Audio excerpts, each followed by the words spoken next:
여러분 안녕하십니까? 우리 중앙교회 성도 여러분, 참 오랜만입니다.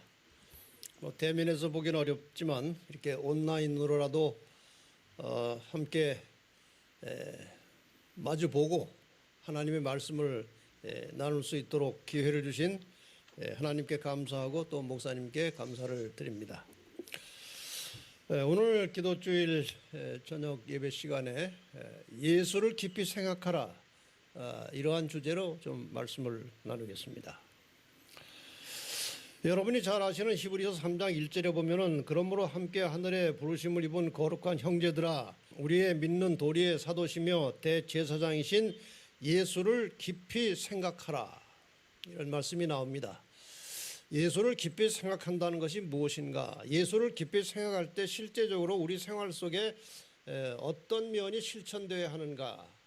이런 문제로 좀 말씀을 드리겠습니다. 첫 번째, 예수를 알자는 것입니다. 요한복음 3장 16절 여러분이나 저나 잘 아는 이 말씀에 보면 하나님이 세상을 이처럼 사랑하사 독생자를 주셨으니 이는 저를 믿는 자마다 멸망치 않고 영생을 얻게 하려 하심이니라. 믿는 자에게 영생을 주시겠다고 하셨습니다. 근데 성경은 이 영생에 대해서 말씀하시기를 요한복음 17장 3절에 영생은 곧 유일하신 참 하나님과 그의 보내신 자 예수 그리스도를 아는 것이니라. 영생은 그리스도를 아는 것이니라. 참 중요한 말씀이죠. 그러니까 우리가 올바른 신앙심을 가지고 이제 구원을 받고 영생을 얻으려면 예수님이 어떤 분인지를 제대로 알아야 된다는 것입니다. 여기 잠깐 그림을 좀 몇 가지 보십시다. 여러분은 이 그림을 보면 누구라고 생각하십니까? 누구라고 말하십니까? 예수님이죠. 이분은 조금 다르게 생겼는데 누구라고 말씀하실 겁니까?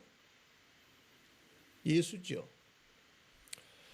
또 다른 분, 이분도 웃긴 하지만 우리는 이분을 예수님이라고 말할 수 있습니다. 그림상.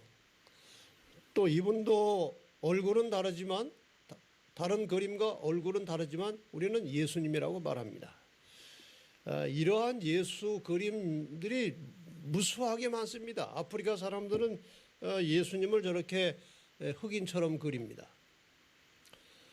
이건 뭐 우리가 많이 익숙하게 아는 그림이고, 또 예수님이시고, 요즘 안경 쓴 예수님도 누가 그려놨어요. 다 예수님이에요. 아프리카 사람처럼 예수님이에요. 어떤 고증학자는 저 얼굴이 예수님의 얼굴하고 가장 가깝다고 말하는 사람도 있어요. 자, 다 예수님이십니다. 왜 저렇게 얼굴이 다르지만 다 예수입니까?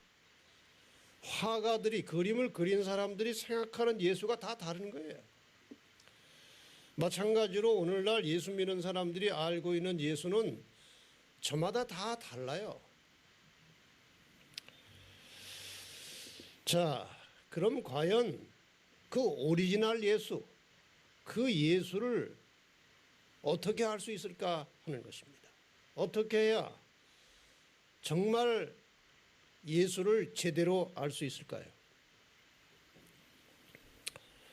요한복음 1장 1절의 말씀, 태초에 말씀이 계시니라. 이 말씀이 하나님과 함께 계셨으니 이 말씀은 곧 하나님이시라. 여기에 말씀이라고 하는 이 명사가 그냥 일반 명사가 아니고 어떤 한 인격을 가진 존재로 표현되고 있어요. 말씀이 계셨다.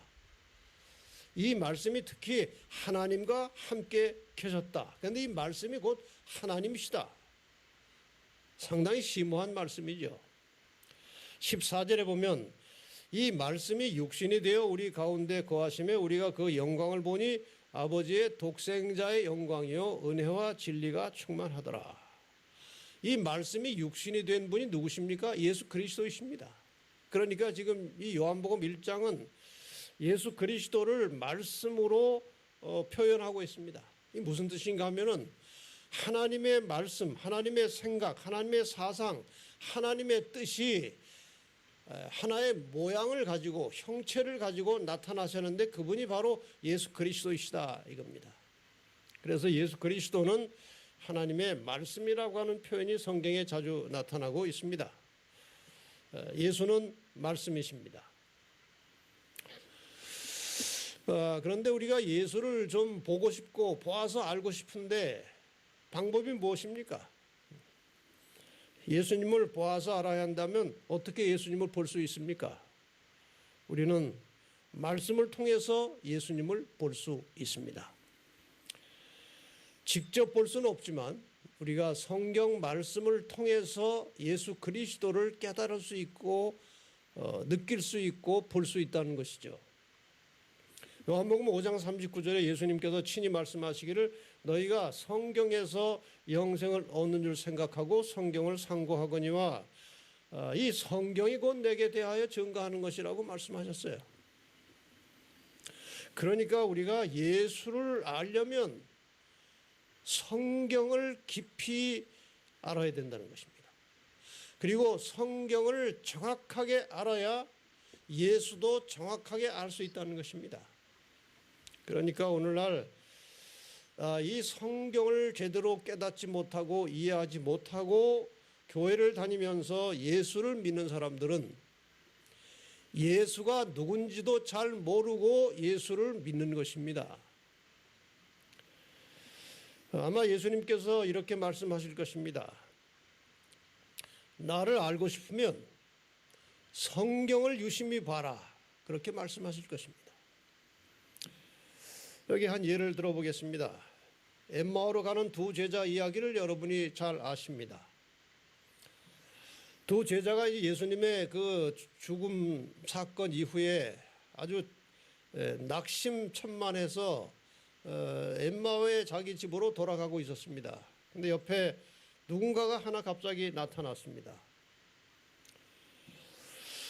그런데 이 사람이 이제 그 두 제자가 예수님에 대해서 그런 아주 슬프고 정말 고통스러운 그 사건에 대해서 잠시 언급을 했더니 예수님께서 이제 자기 신분을 안 밝히시고 또 이 제자들도 예수인지를 모르고 예수님이 말씀을 시작하셨습니다.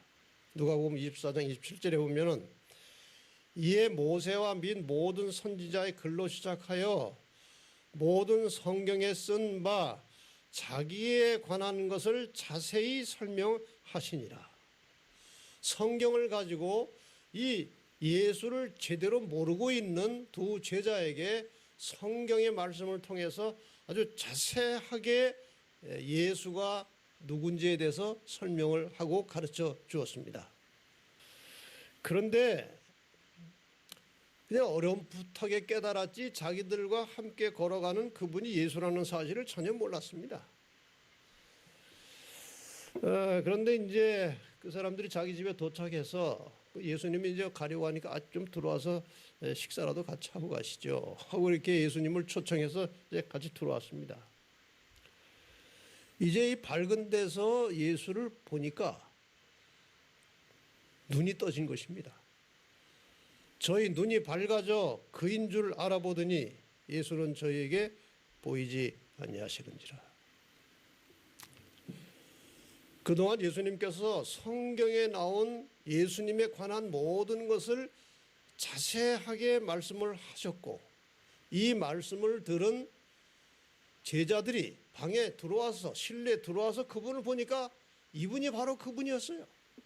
그래서 예수를 알아본 것입니다. 여러분, 예수를 믿는 그리스도인들은 이 예수를 증거하고 있는 성경을 아주 깊이 기도하면서 연구를 해야 됩니다.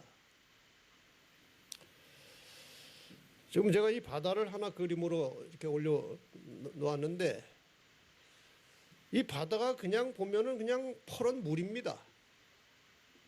뭐 그렇게 느낌이 없어요. 그냥 물이에요, 물. 그런데 여러분, 바다 속에 깊이 들어가 보세요. 전혀 다른 세상이 나옵니다. 뭐 한 부분이지만 얼마나 아름다워요. 겉으로 본 바다 그리고 속으로 들어간 바다는 전혀 다른 것입니다. 비유를 하자면 이것입니다. 이 바다는 그냥 우리가 자주 대하는 성경입니다. 바다는 바다고 성경은 성경이에요. 네, 여러분, 바닷속에 깊이 들어가면 저렇게 아름다운 세계가 있듯이 성경 속에 깊이 들어가면 저 속에 사람의 말로 표현할 수 있는 세계가 있는 것입니다. 그 세계 중심에 바로 예수 그리스도가 계십니다. 예수를 믿으려면 예수를 제대로 알고 믿어야지요. 예수를 제대로 알려면 성경을 깊이 정확하게 제대로 알아야 됩니다. 그러나 인간의 지식과 이해력은 한계가 있어요. 예레미야 29장 13절에 보면 너희가 전심으로 나를 찾고 찾으면 나를 만나리라고 말씀하셨습니다. 여러분, 기도하면서 말씀을 붙들고 예수를 깨닫고 예수를 만나게 해달라고 간절한 심령으로 매달려 기도하면서 성경을 펼쳐서 연구하기 시작하면 마침내 예수님을 정확하게 보게 될 것이고 만나게 될 것이고 느끼게 될 것입니다. 여러분, 이전보다 정말 하나님의 말씀을 깊이 있게 기도하면서 연구하시기를 바랍니다. 그 속에서 주님을 만나시기를 바랍니다.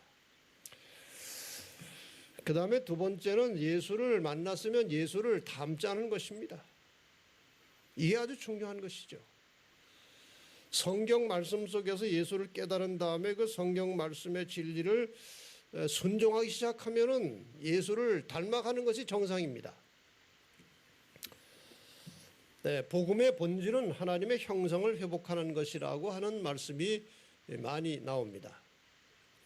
빌립보 1장 27절에 보면은 오직 너희는 그리스도 복음에 합당하게 생활하라고 말씀하셨고, 우리 복음교역자 213페이지에 보면 복음의 본질은 회복이라고 하는 말이 나옵니다.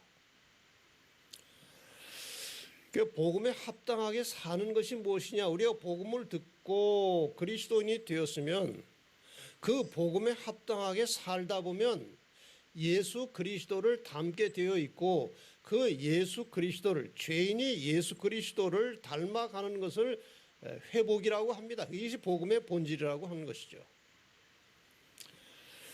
다시 말해서 이 복음에 합당하게 생활하라는 말씀의 의미는 우리의 매일의 삶 속에서 하나님의 형상을 회복하라는 것입니다. 믿음의 주여 또 온전케 하시는 이인 예수를 바라보자. 저는 하나님 보좌 우편에 앉으셨느니라. 예수를 바라보자. 예수를 바라본다는 것은 좀 전에 말씀드린 대로 성경을 통해서 예수를 볼 수가 있습니다. 성경을 통해서 예수를 우리가 배우고 깨닫게 될 때에 하나님의 형상이 무엇인지 느끼게 됩니다. 고린도후서 4장 4절에 보면은 그리스도는 하나님의 형상이니라. 왜 하나님의 형상이라는 말이 중요합니까? 사람이 제일 처음에 창조함을 받았을 때 하나님의 형상대로 창조를 받았어요. 그것은 단지 외적인 모양만 말하는 것이 아니고 하나님의 속성, 하나님의 성품을 부여받은 것입니다. 죄 때문에 그것이 거의 다 망가지고 훼손됐어요. 그러므로 죄인이 예수를 믿고 구원받은 다음에 해야 될 가장 중요한 일이 있다면 원래 인간이 창조되었을 때 그 모습으로 회복하는 것이고 그것을 하나님의 형상을 회복하는 것이라고 말하는 거죠. 자, 여기에 이제 우리가 하나님의 형상을 좀 더 명확하게 이해하기 위해서 그 대조되고 대비되는 이 루스벨 사탄의 형상이 뭔지 잠깐 봅시다. 이사야 14장 13절 14절에 보면은 내가 내 마음에 이르기를 내가 하늘에 올라 하나님의 무별 위에 나의 보좌를 높이리라. 내가 북극 지표의 산 위에 좌정하리라. 가장 높은 구름에 올라 지극히 높은 자와 비기리라. 이 사탄의 정신을 잘 보면은 계속해서 자기를 높이고자 하는 것입니다. 하나님처럼 높아지고자 하는 것입니다. 이것이 루스벨 사탄의 정신이고 사탄의 형상입니다. 그러나 하나님의 형상, 하나님의 형상이라고 성경에서 설명하고 있는 예수 그리스도를 보시면 사탄의 정신과 정반대입니다. 빌립보 2장 6절로 8절까지 보면 그는 근본 하나님의 본체시나 그는 원래 높으신 분이에요. 하나님과 같은 분이에요. 그러나 하나님과 동등됨을 취할 것으로 여기지 아니하시고 오히려 자기를 비워 종의 형체를 가져 사람들과 같이 되었고 사람의 모양으로 나타나셨음에 정반대 아닙니까? 루스벨의 정신과 루스벨의 형상은 교만한 것이고 자기를 높이는 거예요. 그러나 예수님 하나님의 형상은 낮추는 것입니다. 자기를 비우는 것입니다. 정리하면 사탄의 형상은 교만이고 이 교만의 결과는 사망이었습니다. 하나님의 형상의 기초는 겸손이고 자기를 낮추는 겸손이고 그 결과는 생명, 영생이었습니다. 예수님께서 저렇게 아주 비천한 인간의 모습으로 오셔서 평생 동안 가난하고 아주 힘들게 어렵게 세상을 살면서 자기의 모든 것을 내놓고 다른 사람들을 높여주고 존중하고 사랑하고 베풀고 희생하고 헌신하고 사셨습니다. 이것이 하나님의 형상이에요. 예수님께서 이 땅에 오셔서 하신 말씀, 그분이 보여주신 모든 삶의 모본들, 이 모든 것들이 다 하나님의 형상이었습니다. 그리고 십자가에 돌아가시 직전에도 예수님께서는 제자들의 발을 씻겨 주심으로 하나님의 형상이 무엇인지를 우리에게 보여주셨습니다. 그냥 겸손만 하신 것이 아니고 자기의 모든 것을 인간 구원을 위해서 희생하셨습니다. 빌립보 2장 7절 8절에 보면은 오히려 자기를 비워 종의 형체를 가져 사람들과 같이 되었고 사람의 모양으로 나타나셨음에 그 다음 말씀이에요. 자기를 낮추시고 죽기까지 복종하셨으니 곧 십자가에 죽으심이라. 낮추신 것으로 끝난 게 아닙니다. 인간들을 구원하기 위해서 십자가에 돌아가셨습니다. 이것이 하나님의 형상입니다. 결과적으로 이 예수님의 죽음 때문에 우리는 생명을 얻게 된 것입니다. 성경에서 말하는 이 죽음과 생명은 이런 겁니다. 여러분 이것을 잘 이해하셔야 됩니다. 죽음이라는 것은 교만한 마음으로 하나님과 분리되는 순간에 생명의 근원이신 하나님과 분리되는 순간에 생명이 끊어져 죽는 것입니다. 교만은 하나님과 분리되는 거예요. 그래서 죽는 것입니다. 그러나 생명은 겸손한 믿음으로 하나님과 연결될 때에 사는 것입니다. 여러분 저 차이를 잘 보시기 바랍니다. 교만은 무서운 것입니다. 하나님과 분리시키는 것이고 결과적으로 사망하는 것입니다. 반면에 예수님이 보여주신 그 겸손, 자기를 낮추고 남을 존중하고 자기가 아무것도 아님을 깨닫고 하나님을 전적으로 연결해서 하나님과 이렇게 생명이 연결되는 순간에 사는 거죠. 시편 149편 4절에 보면 여호와께서는 자기 백성을 기뻐하시며 겸손한 자를 구원으로 아름답게 하심이로다. 겸손한 자를 구원하신다고 그랬어요. 요한복음 5장 24절에 보면 내 말을 듣고 또 나 보내신 이를 믿는 자는 영생을 얻었고 심판에 이르지 아니하나니 사망에서 생명으로 옮겼느니라. 이러한 예수님의 말씀을 듣고 예수님을 보내신 분 하나님을 믿는 사람은 영생을 얻은 것이다. 얻을 것이다가 아니에요. 얻었다는 것입니다. 심판에 이르지 아니하나니 사망에서 생명으로 옮겼느니라. 그래서 예수를 믿고 죽은 자에 대해서는 죽었다고 말하지 않고 잠잔다고 말합니다. 왜냐하면 사망에서 생명으로 옮겨졌기 때문에 생명을 가진 하나님의 자녀로서 잠시 잠들어 있다가 때가 되면 일어나는 거예요. 어떤 사람들이 이러한 생명을 받습니까? 예수님처럼 하나님의 형상을 본받아 닮은 사람들, 자기를 낮추고 남을 높여주고 존중하고 자기를 희생하여 남을 돕고 남을 위해서 헌신하는 그런 사람들이 하나님의 자녀라, 이런 뜻입니다. 예수님께서 자신의 성품에 대해서 하신 중요한 말씀은 잘 아시는 대로 마태복음 11장 28절과 29절입니다. 수고하고 무거운 짐진 자들아 다 내게로 오라. 내가 너희를 쉬게 하리라. 나는 마음이 온유하고 겸손하니 내 멍에를 메고 내게 배우라. 그러면 너희 마음이 쉼을 얻을 것이다. 이건 굉장히 중요한 주제입니다. 예수님은 온유하고 겸손하셨습니다.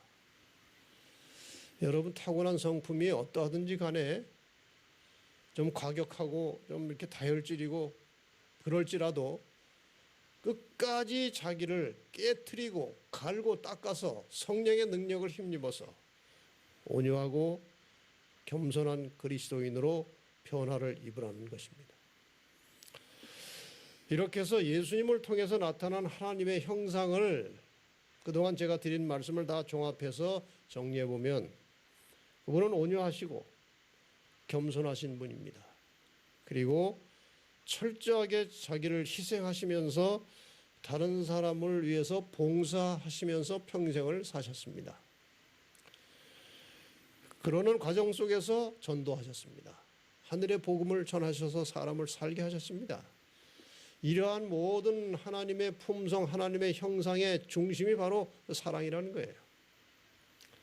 사랑의 동기를 가지고 사람들을 대할 때 온유하고 겸손하게 자기를 희생하고 봉사하면서 전도하는 사람, 이것이 바로 예수를 닮는 것입니다. 예수를 알 뿐만 아니라 예수를 닮는 그리스도인이 되시기를 바랍니다. 그 다음에 이제 예수를 증거해야 합니다. 이게 중요하죠. 예수를 알고 예수를 닮아가는 과정 속에서 끊임없이 다른 사람들에게 예수를 증거해야 그리스도인이에요.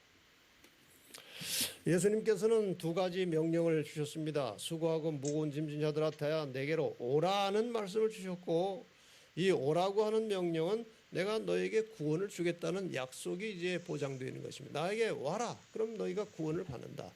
쉰다는 것은 레스트라는 말은 구원의 의미를 가지고 있어요. 그 다음에 예수님께서 이제 하늘에 올라가시기 전에 제자들에게 너희는 가서 모든 족속으로 제자를 삼아 아버지와 아들과 성령의 이름으로 침례를 주라고 말씀하셨습니다. 가라고 하셨습니다. 이건 사명을 주신 것입니다. 가서 전하라는 것이죠. 나를 증거하라는 것입니다. 나에게 구원을 받았으면 가서 너를 구원하신 예수를 증거하라는 것입니다. 그러니까 구원받은 사람의 가장 확실한 구원받은 증거는 예수를 전하는 것입니다. 그것이 증거입니다. 예수님께서 하늘에 올라가시기 전에 이런 말씀을 하셨습니다. 이르시되 내가 너희와 함께 있을 때 너희에게 말한 바 모세의 율법과 선지자의 글과 시편에 나를 가리켜 기록된 모든 것이 이루어져야 하리라 한 말이 이것이라 하시고, 이에 저희의 마음을 열어 성경을 깨닫게 하시고 또 이르시되 이같이 그리스도가 고난을 받고 제3일에 죽은 자 가운데서 살아날 것과 또 그의 이름으로 죄사함을 얻게 하는 회개가 예루살렘으로부터 시작하여 모든 족속에게 전파될 것이 기록되었으니 너희는 이 모든 일의 증인이라고 하셨습니다. 우리는 개인적인 신앙과 경험을 통해서 성경 말씀을 통해서 예수가 어떤 분인지 자세하게 알게 되었습니다. 그리고 주님께서는 우리에게 너희는 내 증인이라고 말씀하셨습니다. 성경에 예수를 증거한 사람들의 이야기는 많이 나옵니다. 대표적인 이야기 중에 하나가 사마리아 여인입니다. 이 여인은 이방인이었습니다. 근데 우물가에서 예수를 만났고 대화를 하면서 이분이 참 메시아라는 사실을 깨닫게 되었습니다. 이 여자는 원래 다른 사람과 교제를 거의 하지 않고 그냥 숨어서 사는, 은둔해서 사는 여자였습니다. 과거가 떳떳지 못한, 그래서 사람들을 이렇게 밝게 대할 수 없는 그런 여자였습니다. 그러나 예수를 깨닫고 그분이 어떤 분인지를 알게 되었고 자기가 이제 그 메시아를 통해서 구원받았다는 사실을 깨달았을 때 놀라운 변화가 왔습니다. 요한복음 4장 27절로 보면은 여자가 물동이를 버려두고 생계를 일단 먹고 사는 현실의 문제는 뒷전으로 해놓고 동네에 들어가서 사람들에게 이르되 나의 행한 이 모든 일을 내게 말한 사람을 와보라. 이는 그리스도가 아니냐 하니 저희가 동네에서 나와 예수께로 오더라. 여러분, 이 여자가 어떤 여자인지 동네 사람들이 다 압니다. 사람들은 거의 대화하지 않던 사람이에요. 늘 어두웠던 사람이에요. 그런데 이 여자가 말이에요, 동네로 쫓아 들어와서 하는 말이나 행동을 보니까 이전에 그런 사람이 아니에요. 뭐가 달라진 것입니다. 그래서 사람들이 도대체 어떤 일이 있었길래 저 여자가 저렇게 달라졌을까 궁금해진 것입니다. 그래서 그 여자가 소개한 예수를 좀 보러 자기들도 뭔가 배우고 달라지고 싶으니까 동네에서 사람들이 예수께 나왔다는 그런 이야기예요. 삭개오 이야기도 여러분이 아십니다. 삭개오가 이제 예수님의 소문을 듣고 늘 마음에 그냥 부담이 있고 남 속이고 세금 더 많이 받고 남한테 천리 받고 멸시 받고 하는 것이 부담이 돼 있어서 그 예수를 한번 만나가지고 변화받기를 원했습니다. 그런데 마침내 뽕나무에 올라가서 예수를 구경하다가 예수님이 다 아시죠? 내려오라고 했습니다. 그리고 그 집에 가게 되었어요.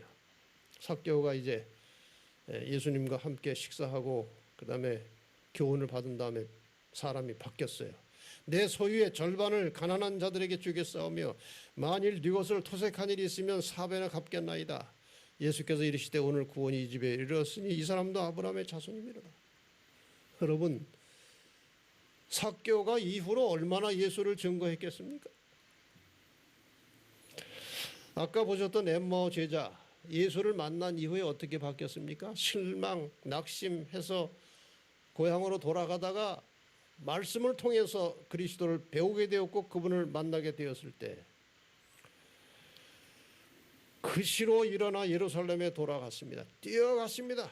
11 사도와 믿고 함께한 자들이 모여 있어 말하기를 주께서 과연 살아나시고 시몬에게 나타나셨다 하는지라. 두 사람도 길에서 된 일과 예수께서 떡을 떼심으로 자기들에게 알려지신 것을 말하더라. 증거한 것입니다. 예수를 증거한 것입니다.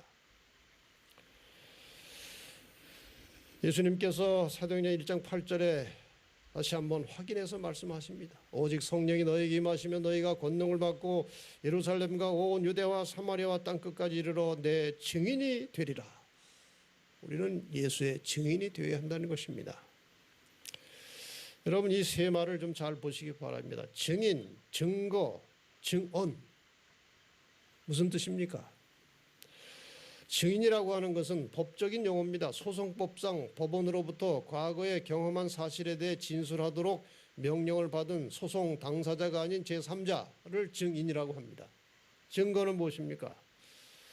법원이 법률에 적용할 사실의 유무를 확정하는 재료, 증거가 있어야 됩니다. 증인이 되려면 증거가 있어야 돼요.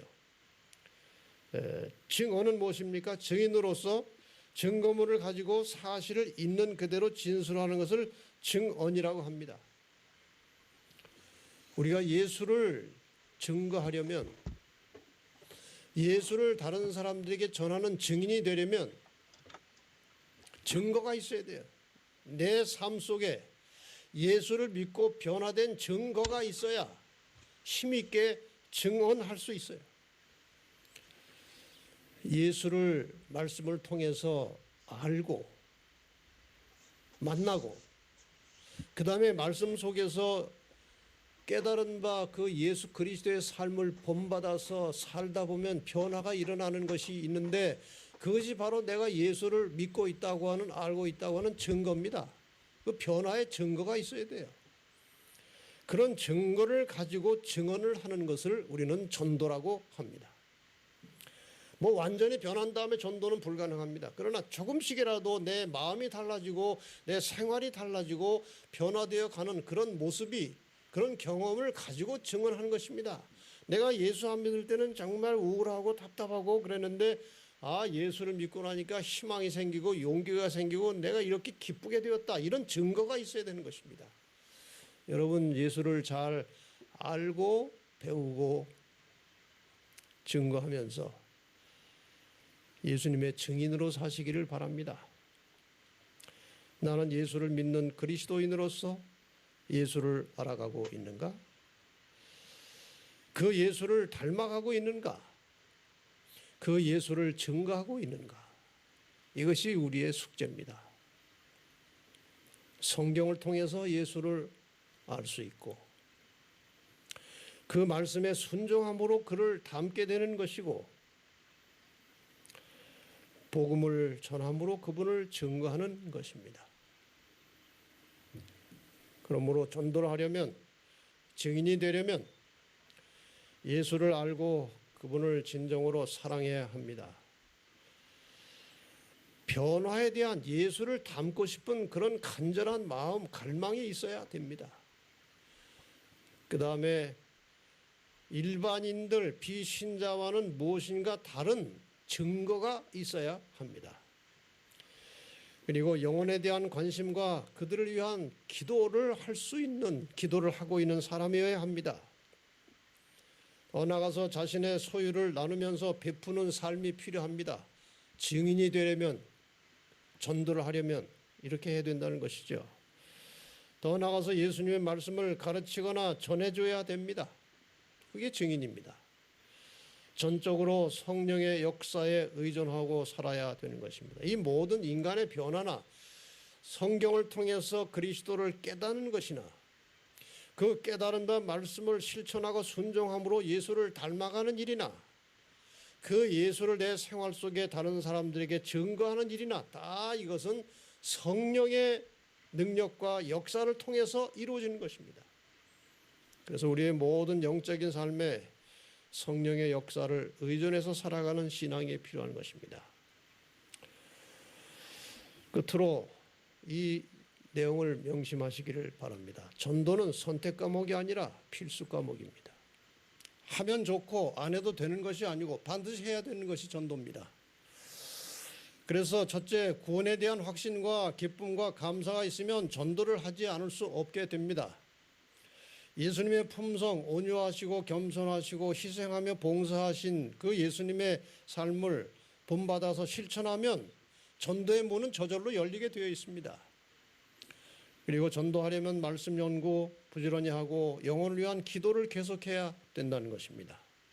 여러분, 예수님께서 요한에게 하신 말씀을 잘 마음에 새기시기를 바랍니다. 요한의 아들 시몬아, 내가 나를 사랑하느냐? 주여 모든 것을 아시오매 내가 주를 사랑하는 줄 주께서 아시나이다. 예수께서 내 양을 먹이라. 복음을 전하라는 것입니다. 말씀을 나누어 주라는 것입니다. 예수님께서 오늘도 우리에게 질문하십니다. 내가 나를 사랑하느냐? 사랑하면 복음을 전하라는 것입니다. 나를 증거하라는 것입니다. 다시 한번 우리의 인생의 목표를 예수를 알자, 예수를 닮자, 예수를 증거하자. 이 세 말씀을 여러분의 신앙의 목표로 삼고 꾸준히 끊임없이 노력하심으로 예수 그리스도를 닮은 모습으로 하늘에다 함께 올라가는 성도들이 되시기를 바라면서 말씀을 마치겠습니다. 감사합니다.